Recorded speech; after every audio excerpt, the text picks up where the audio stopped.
tudo bem com vocês? Hoje vamos aprender um pouco sobre umidade absoluta e relativa. O conteúdo que será apresentado para vocês nesta aula servirá como base para responder as seguintes perguntas: por que o vidro do carro algumas vezes embaça por dentro e outra por fora? Por que soltamos fumaça pela boca quando está muito frio? Caso você tenha interesse em obter conhecimento para responder a essas perguntas, assista o vídeo até o final. Bora iniciá-lo. Aqui, ó. Vamos supor que inicialmente você tenha esse recipiente 1. Eu vou chamá-lo de 1. Recipiente 1. Dentro desse recipiente, nós vamos ter a parte 1 e a parte 2. Nessa parte 1 desse recipiente, ele estará completo de água aqui, ó, cheio de água. E na parte superior, que é a 2, vai ter ar. Vamos supor que você vai colocar aqui embaixo, ó,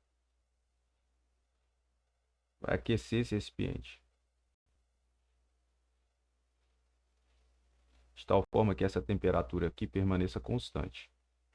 Aí eu te pergunto, o que vai acontecer quando você estiver aquecendo esse recipiente? As moléculas de água que estão aqui no seu estado líquido, que é o H2O líquido, elas vão ganhar energia. Elas vão ganhar energia, ganhar energia, ganhar energia, até que vai chegar o momento que elas consigam escapar aqui, ó. Quando elas escapam do seu estado líquido, passando para o seu estado gasoso, elas se juntarão às moléculas de ar que estão nessa parte de cima, superior. Essa setinha aqui indica o escape das moléculas de água, de vapor de água, né? Beleza. Passado algum tempo, vou desenhar outro recipiente aqui, que eu vou chamar de recipiente 2.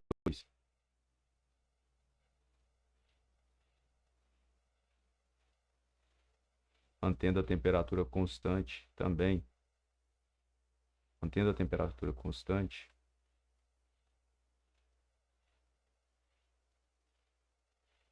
O que vai acontecer para a gente nesse recipiente 2? Olha, aqui H2O líquido, parte de cima, H2O. O que vai acontecer nesse recipiente 2? Eu vou ter que a taxa de passagem de H2O vai ficar isso aqui, ó, que é a passagem de H2O líquido para H2O gasoso vai ser igual à transformação de H2O gasoso para líquido. Ou seja, isso é um equilíbrio dinâmico. Vai ter o quê? Passagem de líquido, de água líquida para gás em uma taxa X, assim como você terá uma passagem de H2O gás para líquido numa taxa X também. As duas taxas de transformação são iguais.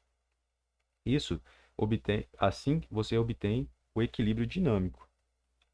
Beleza. Só que, olha, para a passagem, o que acontece nesse processo? De H2O líquido para H2O gasoso, o que esse sistema precisa de você passar do seu estado líquido para o estado gasoso? O sistema precisa estar ganhando energia. E ele está ganhando energia de onde? Essa chama aqui, ó, que, que permanece com a temperatura constante nesse processo que a gente está analisando. Então, nesse caso aqui, onde há o equilíbrio, você vai ter o quê?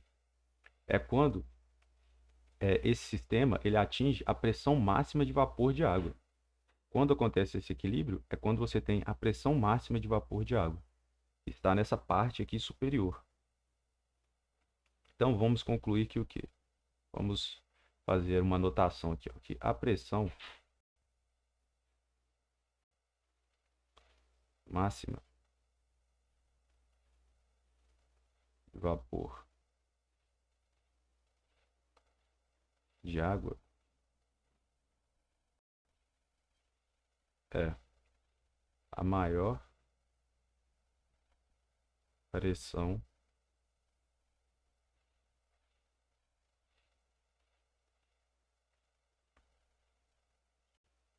que o vapor de água exerce em determinada temperatura.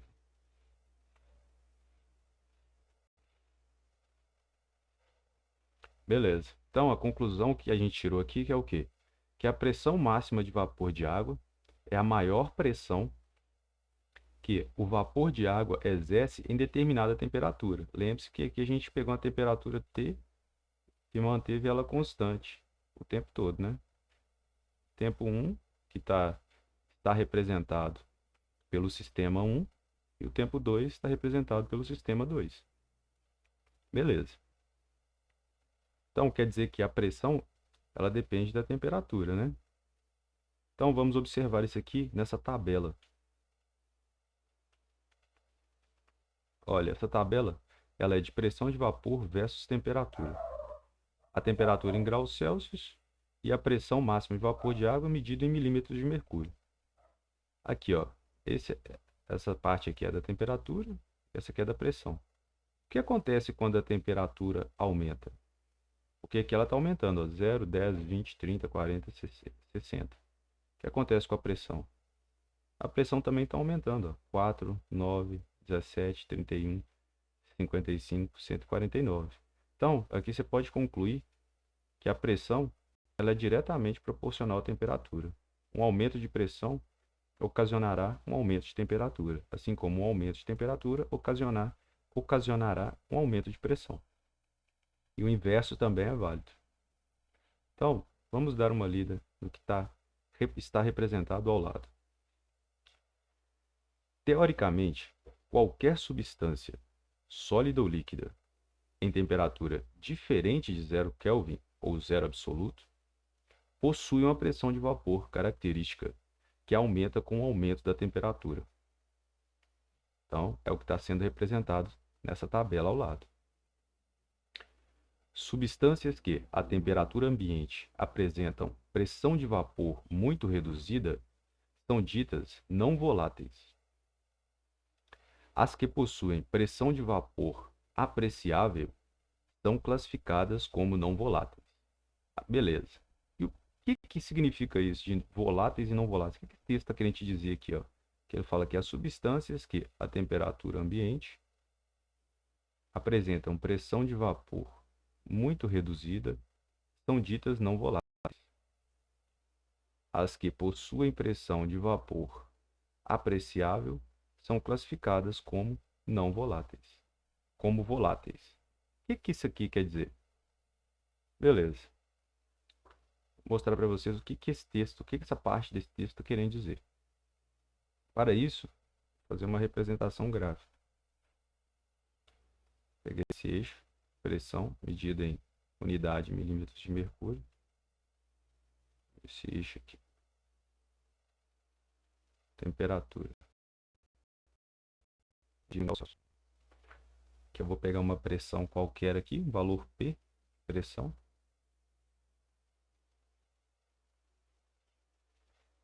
Vou desenhar duas curvas de pressão. Uma, duas. Em azul vai representar o elemento X e em vermelho o elemento Y. E aqui, ó, nesse ponto, você vai ter o que aqui? A temperatura T. Esse outro ponto, você vai ter uma temperatura T2, sendo T2 maior que T1. Maior que T, né? Chamei só de T. Então, T2 é maior que T. que esse gráfico está querendo representar para a gente?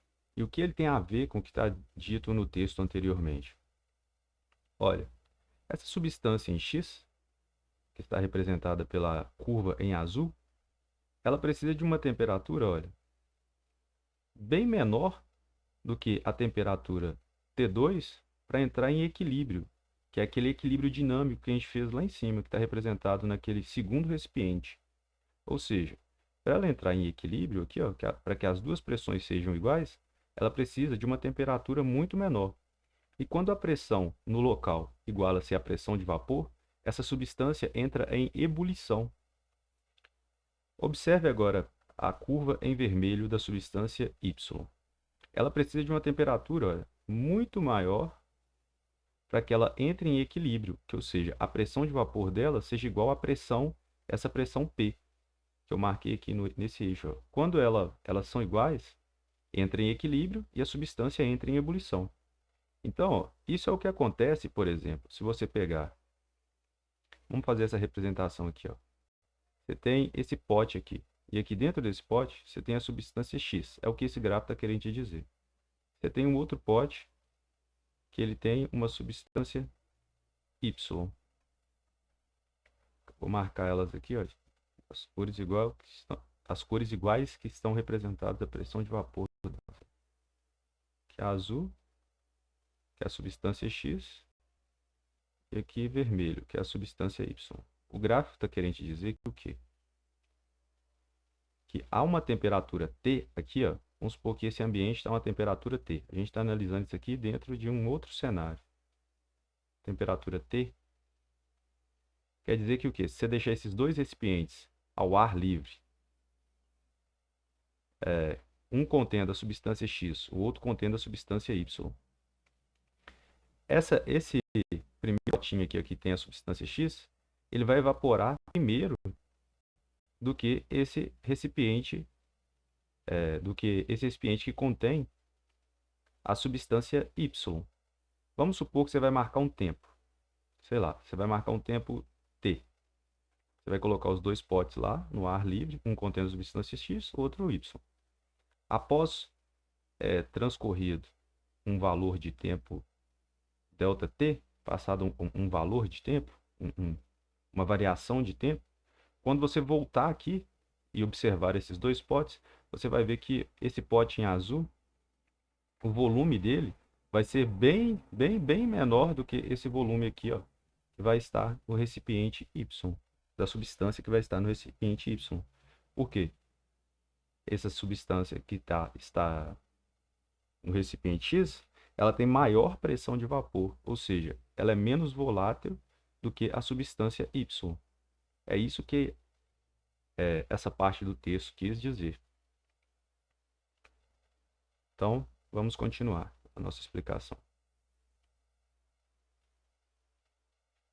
Agora, eu quero passar mais uma aqui, uma observação para vocês. Ó. Quando a pressão máxima de vapor de água no ar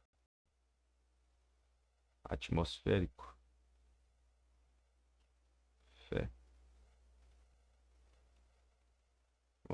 é ultrapassada,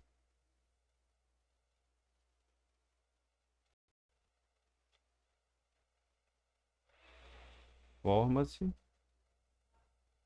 a neblina ou orvalho. Beleza. O que isso está querendo dizer para vocês? Que quando a pressão máxima de vapor de água no ar atmosférico é ultrapassada, ou seja, naquele equilíbrio dinâmico que a gente tinha lá em cima, que era H2O líquido, transformando-se em H2O gasoso. Você vai ter o que aqui, ó? Que essa taxa de transformação aqui, ó, direta, que a gente chama de direta, essa aqui, vai ser menor que a taxa de transformação inversa.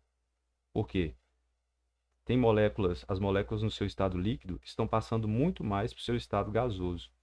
Ou seja, o ar vai ficar saturado de tantas moléculas de água. E o que que isso acontece? Quando isso acontece, o que são formados? O que é formado? A neblina e o orvalho. Beleza. Então, vou dar um exemplo para vocês aqui, ó, para que isso fique mais compreensível, de uma forma simples. Aqui, ó. Vamos supor que isso aqui é uma garrafa. Garrafa.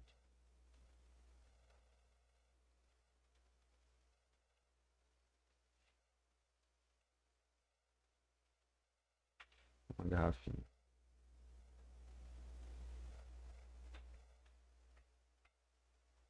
Isso aqui é uma garrafa.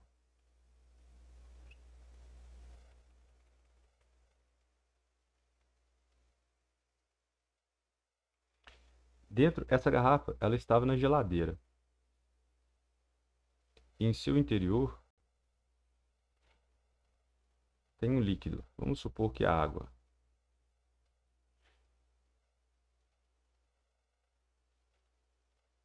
Beleza.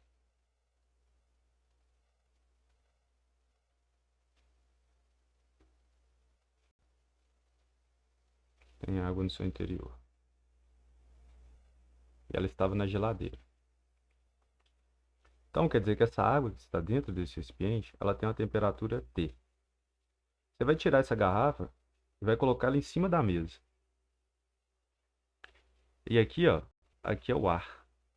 Do lado de fora aqui, quando você tira da geladeira, você vai ter o ar. E esse ar está a uma temperatura T2. Sendo que a temperatura do ar, que é a temperatura T2, colocar aqui o ar, é maior que a temperatura T da garrafa. E do líquido que está contido dentro dessa garrafa.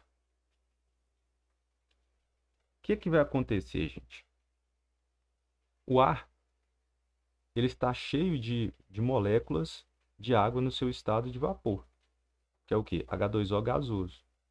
Então, ó, o H2O gasoso, ele vai perfazer toda essa garrafa.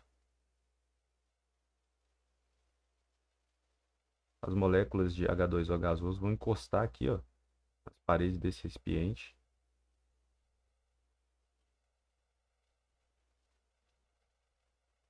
Perfazendo toda a sua área superficial. E o que é que vai acontecer quando essas moléculas encostarem nas paredes desse recipiente? Vai acontecer isso, ó. Vai acontecer uma troca de energia aqui, ó, de calor. No sentido de que, em qual sentido que essa troca acontece? Deixa eu mudar. Dá para entender, né, que essa setinha aqui é uma troca de energia? Vou colocar ela de uma cor diferente aqui, ó. Uma troca de energia. E essa troca de energia acontece assim, ó, desta forma. Você vai ter o H2O gás, H2O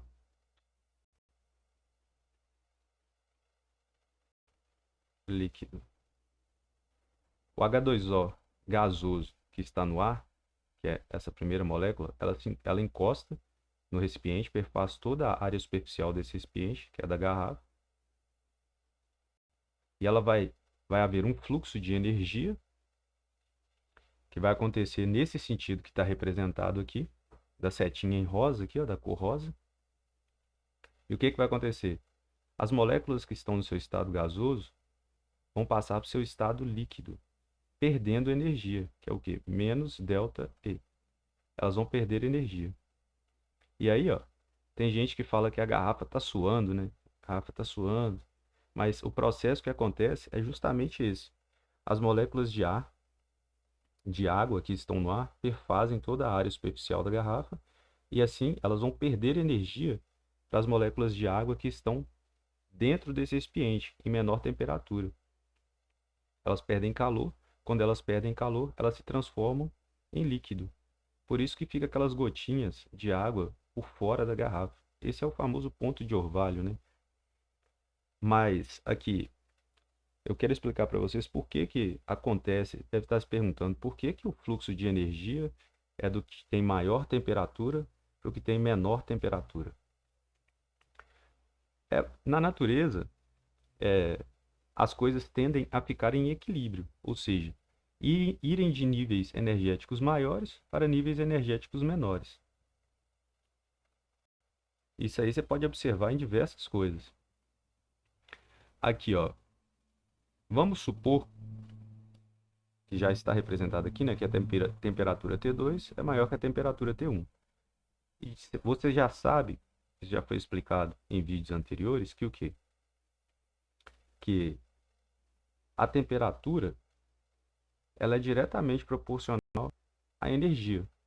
Nesse caso, é a energia cinética média das moléculas, né? Como as moléculas que estão no ar estão no seu estado gás, elas possuem maior energia do que as que estão no estado líquido dentro da garrafa. E, inclusive, a temperatura também das moléculas que estão dentro da garrafa é menor.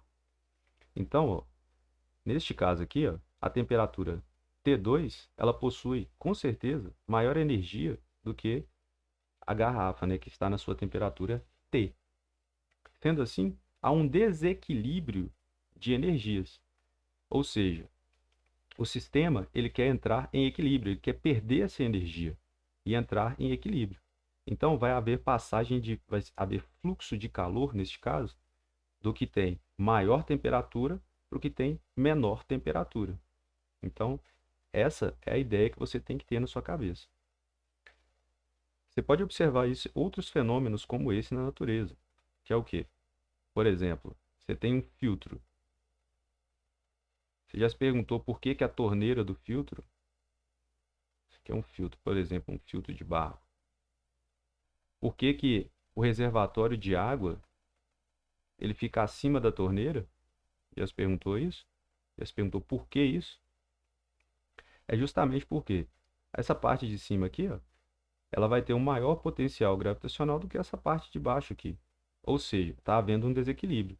Essa parte de cima tem maior energia, ou seja, a água vai fluir para níveis energéticos menores. Então, por isso que a torneira fica embaixo.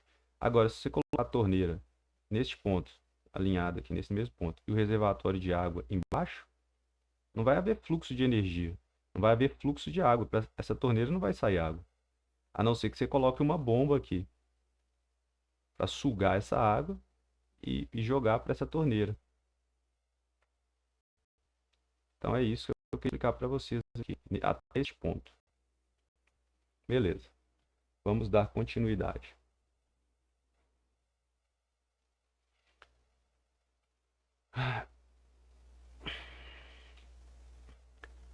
Antes disso, vamos resolver um exemplo aqui.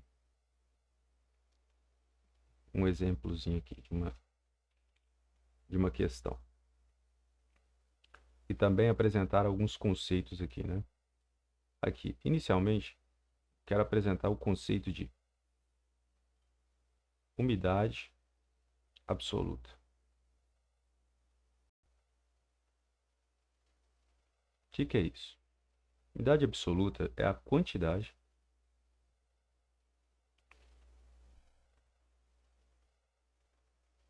de vapor de água presente em determinado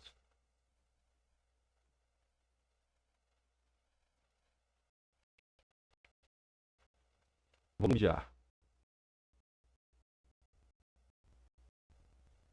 Aqui, ó, ela geralmente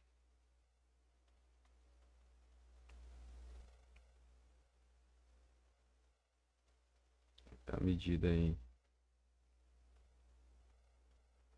gramas de água por metro cúbico de ar. Isso é umidade absoluta. É a quantidade de vapor de água. Lembra, a gente está estudando umidade. Lembra que eu já expliquei lá em cima como acontece essa troca gasosa, que a água passa do seu estado líquido para o estado gasoso, que aí você vai ter vapor de água no ar. Então, a umidade absoluta é a quantidade de vapor de água presente em determinado volume de ar. É isso, simplesmente isso. E aqui, ó, são as unidades. Ela é medida em gramas, de água por metro cúbico de ar. Já a umidade absoluta, umidade relativa, umidade relativa, ela é a razão entre a pressão de vapor de água no local a x graus Celsius dividido pela pressão máxima de vapor da água a x graus Celsius. Beleza. De posse dessas duas, isso aqui tá certinho. De posse dessas duas informações, vamos resolver um exercício. Aqui, bem aqui nesse pedacinho aqui que restou. Vamos supor que em um local você vai ter, sei lá, um local onde a temperatura é de 20 graus Celsius. Local onde a temperatura é de 20 graus Celsius. E a pressão de vapor nesse local, pressão de vapor de água é igual a 10,5 milímetros de mercúrio. Beleza. Vamos calcular a umidade relativa. É o quê? A pressão de vapor da água no local a x graus Celsius, que é o quê? 10,5 milímetros de mercúrio. Dividido pela pressão máxima de vapor de água. Que a gente vai lá na tabela buscar isso. Vamos voltar lá. A 20 graus Celsius. Aqui, ó. A pressão máxima de vapor de água a 20 graus Celsius é de 17,54 milímetros de mercúrio. Então, vamos voltar lá. E reescrever, né? 17,54 milímetros de mercúrio, que é a pressão máxima a temperatura de 20 graus Celsius. Que milímetros de mercúrio simplifica com milímetros de mercúrio. Isso vai dar para a gente que 10,5 dividido por 17,54, isso é aproximadamente 0,6. É igual a 60%. Ou seja, a umidade relativa nesse local é de 60%. O que que isso quer dizer, esse 60%? Quer dizer que o quê? Que a pressão de vapor de água no local é de 60%, que é a mesma coisa que você pegar. Vamos supor que você tem, sei lá, deixa eu ver um exemplo aqui de uma coisa. Você tem duas bolinhas vermelhas e uma, duas, três bolinhas brancas nesse espaço. O total de bolinhas é quanto? 1, 2, 3, 4, 5. Você tem o total de bolinhas é igual a 5. E quantas bolinhas pretas você tem nesse espaço? Em percentual, né? A quantidade de bolinhas pretas vai ser de 2 bolinhas pretas dividido por 5. Isso aqui vai ser igual a, em valor percentual, vai ser de 40%. Multiplicando em cima e embaixo por 2, vai dar 40%. Ou seja, nesse volume total aqui, ó, a gente fez aqui, ó, esse total aqui, você tem 40% desse volume total aqui vai ser de bolinhas pretas.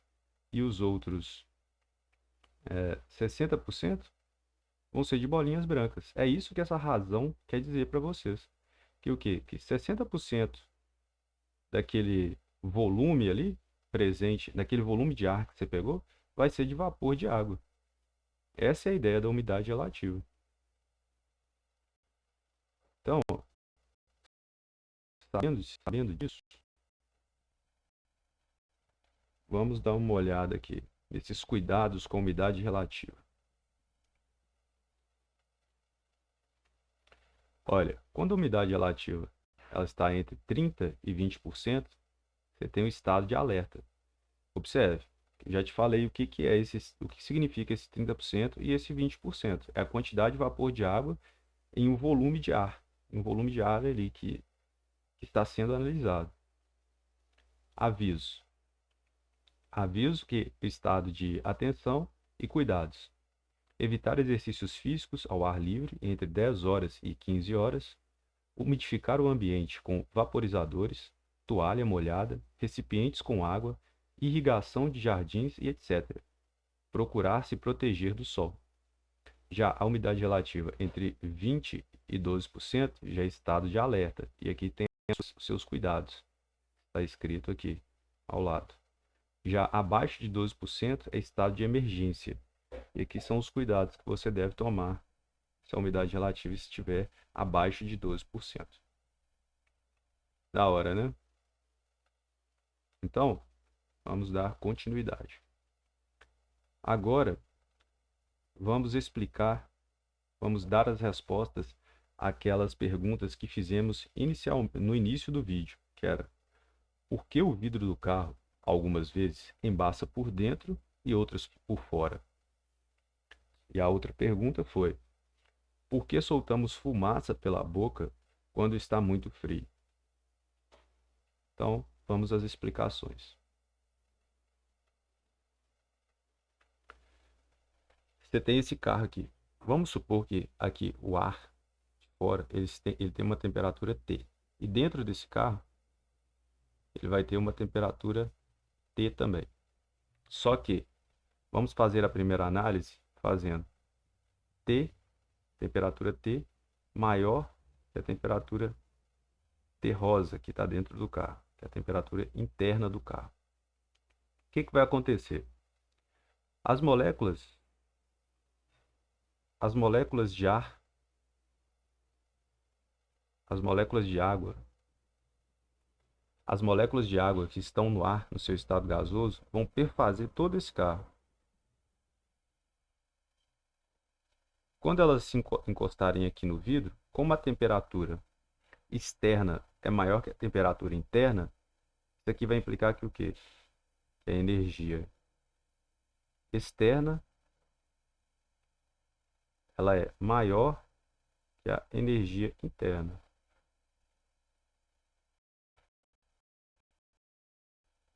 Então, vai haver um fluxo de energia.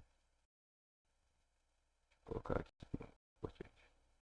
Um fluxo de energia. Na verdade, é um fluxo de calor, né? Que é energia em trânsito. Vou colocar aqui. Fica melhor assim. Vai haver um fluxo de calor. Fluxo de calor no sentido de T para T rosa. Ou seja, isso quer dizer que o quê? Que as moléculas de H2O gasoso que estão no ar, estão para o lado de fora do carro, elas vão perder energia e vão se transformar em moléculas de água no seu estado líquido, menos ΔE. Elas estão perdendo energia. Então, esse vidro do carro, ele vai embaçar pelo lado de fora aqui, ó. Que o lado de fora vai ficar cheio de gotículas de água. Beleza. Agora vamos ver o que acontece quando a temperatura interna, que é T rosa, é maior que a temperatura externa, que é o T, T do ar. O que vai acontecer? O processo inverso. A energia interna vai ser maior,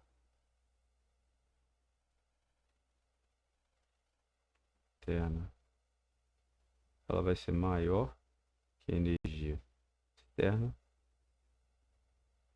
Sendo assim, vai acontecer o quê? Um fluxo de calor. Que vai acontecer no sentido de que? Qual o sentido? De T, temperatura interna, para a temperatura externa. Sendo assim, as moléculas de água, H2O, que estão no seu estado gasoso no interior do carro, se transformarão em H2O líquido. E esse processo ocorre com uma perda de energia. E assim, as moléculas de água que estão para o lado, que estão dentro do carro, elas vão se depositar aqui, ó. As moléculas de gás, né, de água no seu estado gasoso, irão se depositar no vidro pela parte de dentro, vão perder energia e se transformar em água líquida, embaçando o vidro pelo lado de dentro. Beleza. Agora, vamos à nossa última explicação aqui, a nossa resposta à última pergunta. Por que soltamos fumaça pela boca quando está muito frio? O que acontece? Quando você fala que está muito frio, essa temperatura externa aqui, ó, T, ela é menor do que a temperatura do vapor de água que está saindo da sua boca. Esse vapor de água aqui, ó. Aí o que acontece? Essa água, pela temperatura externa ser menor do que essa temperatura aqui, ó, T, vai acontecer um fluxo de calor no sentido da maior temperatura para a menor temperatura. Isso faz com que a água condense, o vapor de água condense. Por isso aparece essa fumaça, entre aspas, aqui, né? Que sai da boca da pessoa. A água, o vapor de água se condensa justamente por causa dessa diferença de temperatura. Então, galera, era isso aí que eu queria apresentar para vocês. Espero que esteja compreendido e que